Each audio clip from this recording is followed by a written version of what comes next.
In our previous lecture, we understood why ectopic pregnancy happens, exploring its causes and risk factors. Now let's move one step further into the most crucial and often life-saving aspect: diagnosis. Ectopic pregnancy can mimic almost anything, from a simple early pregnancy to an acute abdomen. Recognizing it early can mean the difference between a safe recovery and a maternal emergency. This is Lecture 2 of the 4-part Ectopic Pregnancy Masterclass series based on Beric and Novak's gynecology. We'll discuss the clinical spectrum, diagnostic approach, and laboratory interpretation, including how to use beta HCG trends and ultrasound findings wisely. The diagnosis of ectopic pregnancy is challenging because it can present anywhere along a broad spectrum, from completely asymptomatic to catastrophic intra-abdominal hemorrhage.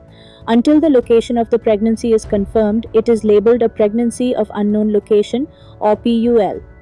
The differential diagnosis of a PUL includes: first, early viable intrauterine pregnancy; second, early non-viable intrauterine pregnancy; third, stable ectopic pregnancy; and fourth, unstable or ruptured ectopic pregnancy.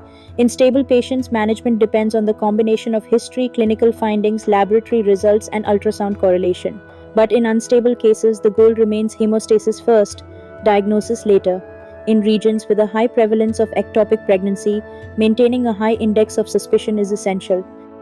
History taking is often the first diagnostic tool. A few key historical points can sharply raise suspicion: age and menstrual history, previous pregnancies or ectopic events, infertility or ART treatment, contraceptive use, known pelvic infections or tubal surgery.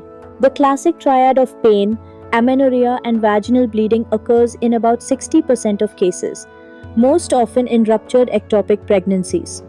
Abdominal pain is the most common presenting symptom, but its nature is highly variable: dull, sharp, cramping, unilateral, bilateral, continuous, or intermittent. With rupture, patients may even experience transient relief as intra-abdominal bleeding spreads. Referred shoulder or back pain can indicate diaphragmatic irritation due to hemoperitoneum. The physical examination should always begin with vital signs: heart rate, blood pressure, and respiratory pattern. Before rupture, findings are often non-specific and vitals may be normal. Abdominal examination may reveal mild tenderness or a slightly enlarged uterus. Cervical motion tenderness may or may not be present. An adnexal mass is palpable in up to 50% of cases, but it varies in size and consistency, and may represent a corpus luteum rather than an ectopic sac. Once rupture occurs, tachycardia, hypotension, abdominal distension, and rebound tenderness are common. Bowel sounds diminish and cervical motion tenderness becomes pronounced.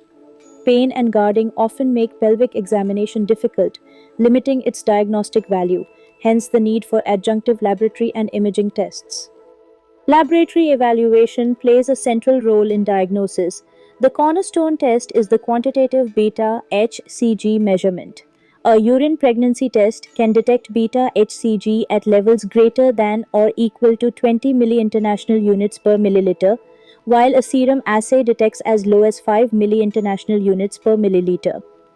Remember, beta HCG values do not accurately predict gestational age. Beta HCG typically peaks at around 10 weeks with an average maximum near 100,000 MIU per milliliter, but the range is wide, even among normal pregnancies.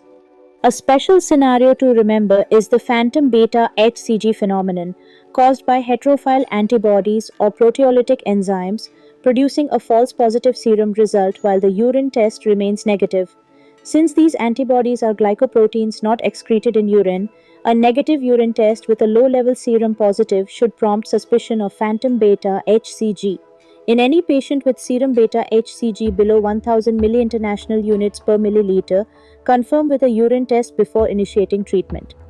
In summary, the diagnosis of ectopic pregnancy is not based on a single test, but on a careful synthesis of clinical, laboratory, and imaging findings.